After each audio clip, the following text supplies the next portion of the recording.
Neighbor won't stop playing loud music, mom gets sweet revenge. The man didn't take her note too kindly, although his greedy eyes sparkled at the sight of the cake. He snatched both from her before telling her that if she didn't like the loud music, then she could move elsewhere. This made Jennifer's blood boil, but she knew that she would have the last laugh after he ate her special cake.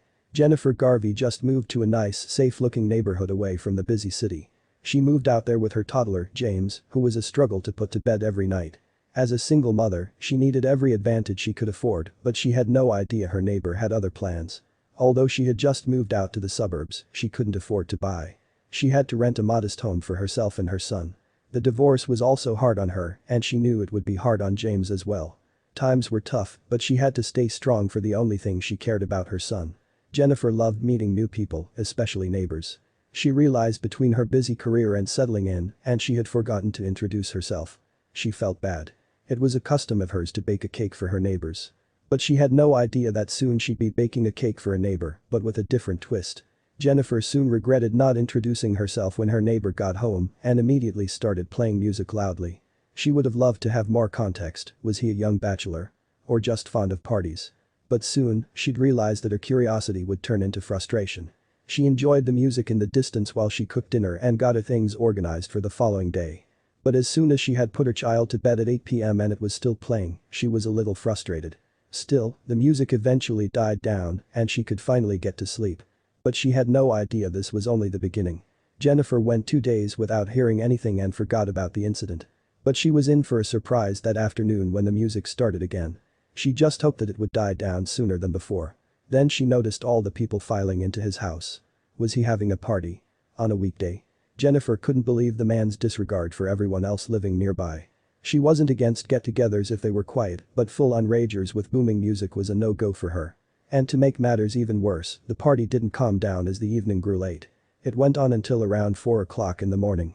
The entire time Jennifer sat in her room listening to the music, she knew she couldn't get to sleep, so she decided to plot a revenge. Jennifer was running on little to no sleep the next day, but she had done it while she was up due to the music. She had baked a cake for her neighbor. It was a special one that came with a note she typed up in the early hours of the morning. She knew she would have the last laugh after her neighbor received her gift. With the special cake and the note, she took them straight to her neighbor's house, where she rang the doorbell. She dreamt of smashing the cake in the face of whoever answered the door, even if it was his mother. But she kept her cool and waited. Then the door opened, and the man answered. She smiled, only she knew what was so special about the cake. The man didn't take her note too kindly, although his greedy eyes sparkled at the sight of the cake. He snatched both from her before telling her that if she didn't like the loud music, then she could move elsewhere. This made Jennifer's blood boil, but she knew that she would have the last laugh after he ate her special cake. Once Jennifer got back to her house, she smiled. She knew that for at least the next evening, he wouldn't be able to be loud. The cake she had given him was made with cake mix she had found in the cupboard when she moved there. She was sure it was expired and even seemed to have evidence of moths.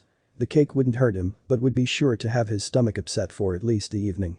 Because her neighbor wouldn't be considerate, she decided to take her actions further than just the cake. She decided to make a phone call that would make sure he would stop one way or another. Now she just had to wait for the next time he was loud and he would finally get what was coming to him. Another 2 days passed, and just like before the loud music started up, she knew he was doing it out of spite, but she had her last plan up her sleeve that he wouldn't see coming, one that would finally shut him up. She smugly called the number on her phone, and a few moments later, police swarmed his house.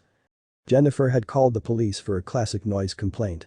She knew it would do the trick and watched the man have to explain himself. The best part was that he couldn't.